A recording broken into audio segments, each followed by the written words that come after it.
You know, when you're arguing with someone politely, having a reasonable debate, and then they say something that makes you feel stupid because the argument's so much better than yours.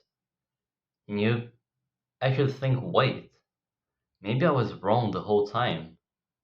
Maybe you weren't actually wrong. Maybe you just didn't understand what strategy they used to mislead you or what fallacy they used. The word fallacy comes from the Latin word fallere, which means mislead someone. And a fallacy is nothing more than that. A fallacy is a strategy you can use in your speech to mislead people into doubting their own beliefs. And sometimes they just want to make you feel stupid.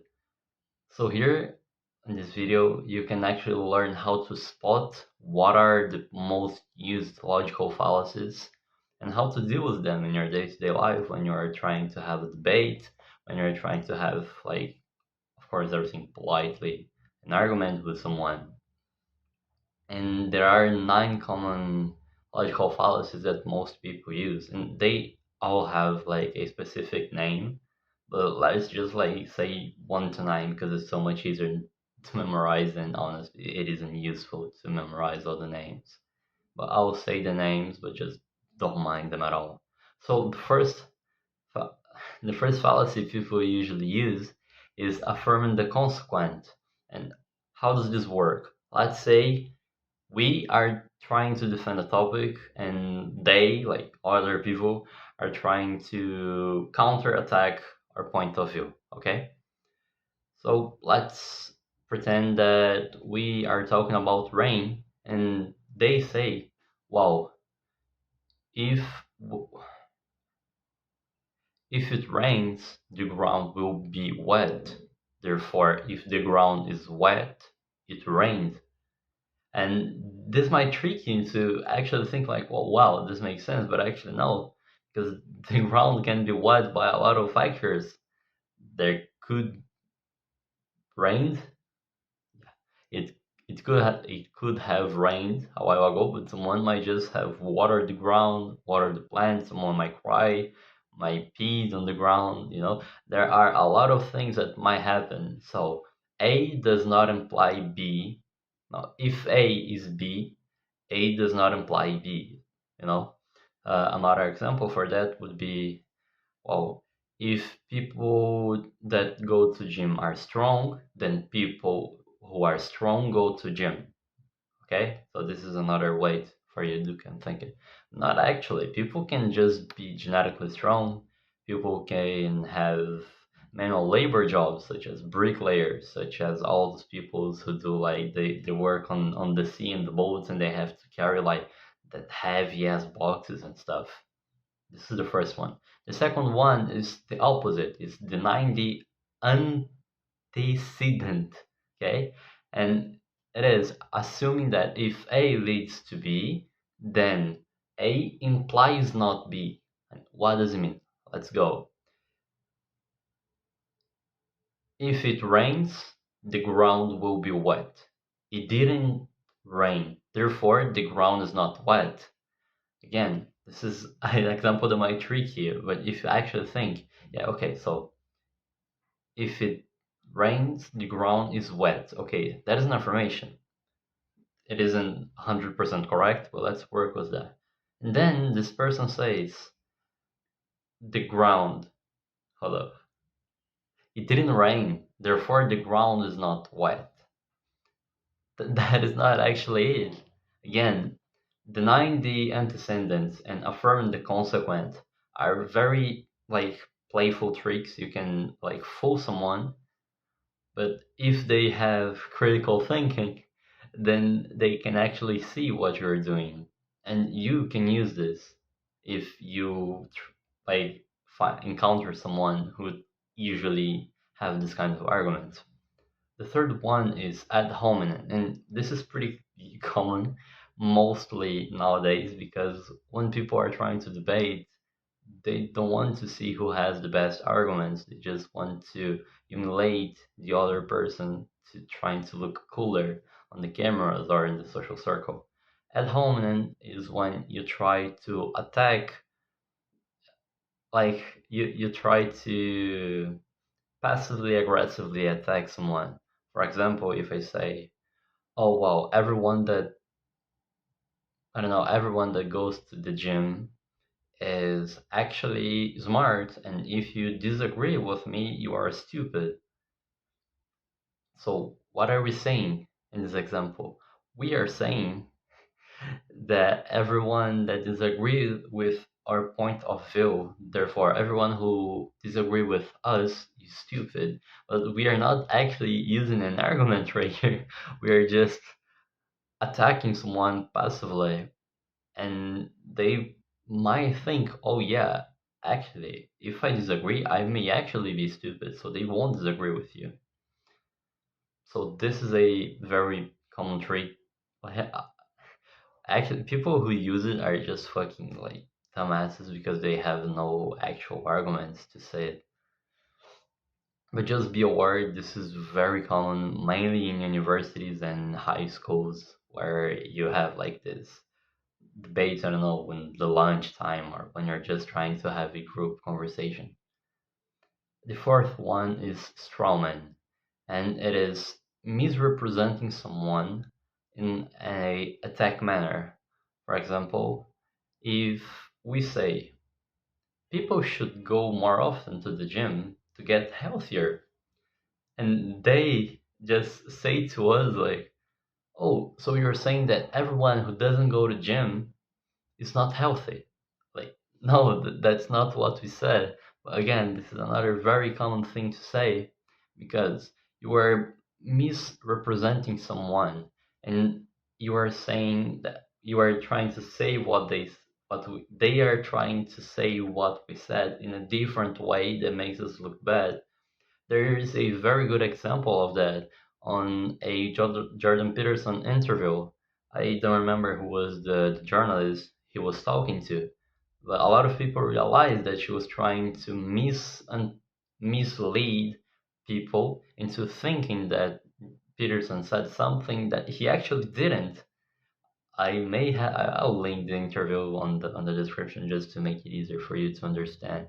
But again, this is very common to use. People who use it usually they have no idea what they're talking. They're just trying to humiliate you to to get like I don't know high status. Even though high status is a good thing to have, not when you're using the wrong ways. Even though 48 rules of power would disagree with me, but we will get into that later. Not this video, but anyway. The fifth is appeal to ignorance. And this is basically saying that the lack of evidence prove or doesn't prove something. So, for example, let's say, yeah, let's pretend that we are trying to debate someone about I don't know aliens, and and they might say, well, there is there isn't a proof that aliens doesn't exist, therefore they exist. So this is just saying that if you don't have proofs, I can be wrong. I may be right. And if you don't have proofs of the opposite, you are wrong or you are right. So this is basically, like in criminology, when people say, well, you cannot until there are enough proofs to say the opposite, I am innocent. And this is basically it. And a lot of people, mainly on the law world, they use it a lot. If you see a lot of genuine lawyers talking to their clients and talking to the judge, a lot of people say that the lack of evidence doesn't prove or doesn't ignore certain factor. The lack of evidence, the only thing it does is make everything more confused. So if anyone goes to you and say, well, there are not any proofs that God is real, therefore God is not real, like, no, that's not how it works. You cannot prove something using the lack of evidence, because then your argument is based on something that doesn't actually exist. The sixth One is called false dilemma. And this is when you present someone with two options, but there are actually like, I don't know, four or five options. Let's say I come with you, I look you in the eye and say, you were either with us or you are without us, black or white. And sometimes this may be true, sometimes actually this kind of stuff should happen. But if someone is trying to use it in a demeaningful, in a way to make you look bad, then whoa, maybe they're trying to use a false dilemma to trick you into thinking that you are a bad person or you're a good person because you only have two options. But actually, if you just think a little bit, you can say, wait, what? No, you're completely wrong.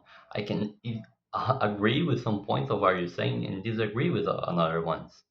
So be very aware of all these kinds of with, without, always, never, you, me, against, this very hard words like you either love or you either hate something. No, you can like something, you can dislike but not hate something. This is the kind of stuff that false dilemma actually tries to put in a debate. And the seventh one is very common, like a slippery slope, and it is saying that, oh yeah, one little small change on your beliefs will lead you to a completely different way of thinking. For example, if we say, if we allow students to redo their assignments, next they will want to retake entire courses. Like, no, that's not how it works. This is basically the same thing and saying, oh yeah, if we let a boy push his friend, then he will think he is able to, I don't know, murder everyone. There are no consequences before, after that. But like, no, what the fuck? How did you actually came to this point? This kind of slippery slope that that people use it in a day-to-day basis. Sometimes we use it as well, like unconsciously. But we have to be very aware of this, very mindful, because we can actually trick people, like people who are not intelligent enough to understand, like we are, right? Because we are studying this, we are trying to figure out how to spot these logical fallacies. But like the people who doesn't care at all about like intellectuality and stuff, they will never ever be able to counter this kind of slippery slope because they don't actually understand what what is happening on the conversation. The 80th, 80th, the eighth, I think it's 80th reason, the 80th logical fallacy is circular reasoning. And this is pretty basic. This is something I think we unconsciously learn how to do when we are kids. And when the conclusion used is a premise, for example, we can trust news because they report accurately. Like, no, again, no, that's not how it works. We cannot trust something just because we have a premise. It's the same thing as saying, oh yeah, I will trust my mom because she never lied to me. Again, no, you're you're basing, right? You're using the base of your argument in something that doesn't actually exist. It's just a premise. Like, well, my mom will never lie to me, therefore I can trust her. Like, no, sometimes parents lie and it's totally normal. Sometimes they even lie to protect us. Sometimes they lie just to harm us. But again, I don't think it's the case for most people. And you have to be very aware of that because when people use premises that you believe yourself, you may actually be tricked into believing they are right. So that's why when you are trying to be like more of this academic, intellectual person, you have to understand that you must doubt everything you see. Everything around you might not be true. So be very aware of that, okay? And the last one is hasty generalization. And this is just like generalizing everything. And this is like an example. You can actually say like, oh, I met two, I don't know, I have two Asian friends who are like freaking amazing. They're the best in math. Therefore, every single Asian is good at math. This is, I think this is like, this is common sense. This is just generalizing in the most stupid way possible. So just be aware of the fact that someone might be actually be generalizing something. So these are the nine most common logical fallacies. And now, how can you spot them? Because it is actually hard to do it when we are having a debate, when you're arguing with someone, because conversations happen very quickly. We say something, they say something, we say something, they say something, we say something, they say something. Sometimes we even talk on top of each other and it may be kind of confused.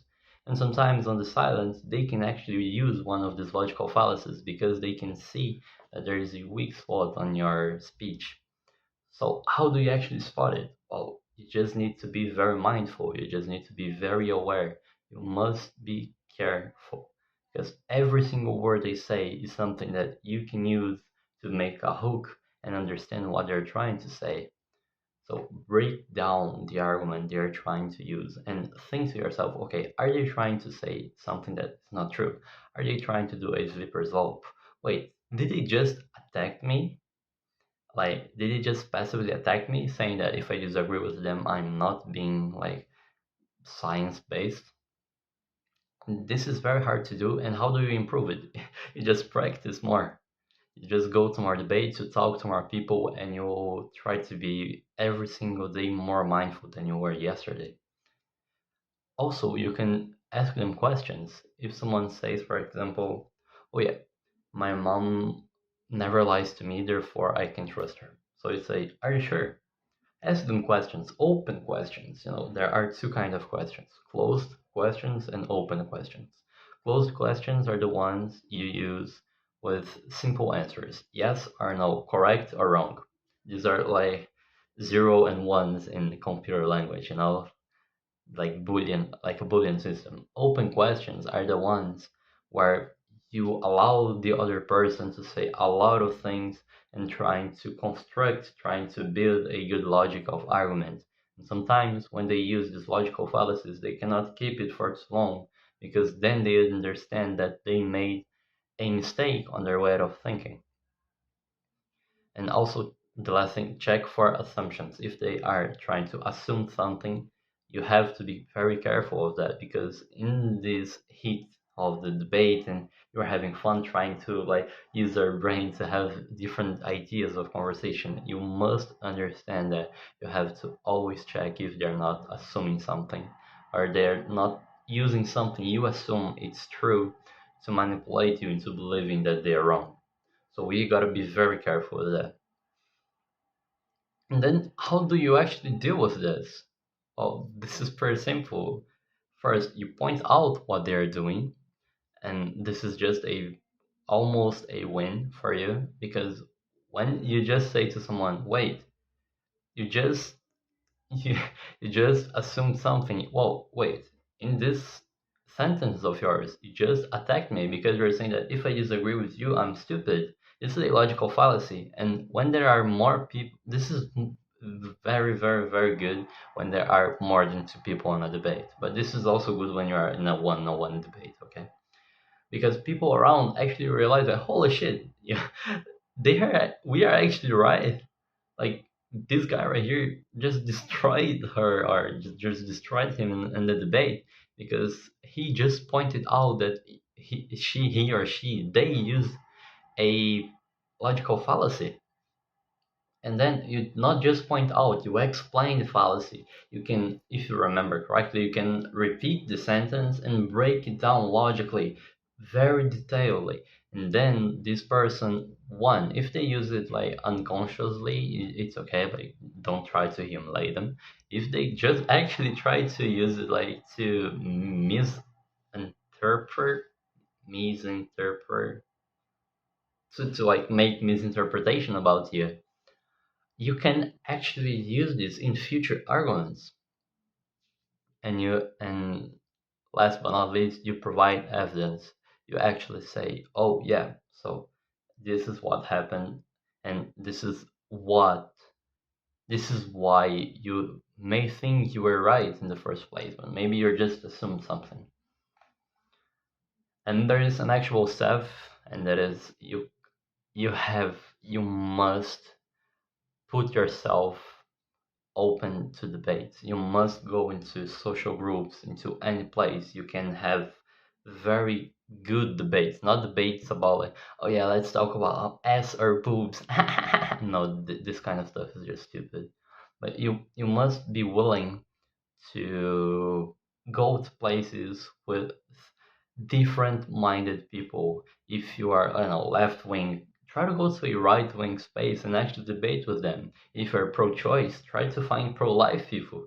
If you think like, oh, this movie is better than this book, like, yeah, try to go to this kind of environments, this opposite environment, and try to have very good and very deep debates with a lot of different people, with a lot of different ages and a lot of different topics, then I'm sure you will be able to master at least this part of debate, and that is when people try to mislead you into thinking you're wrong, even though we are right. Ciao, goodbye.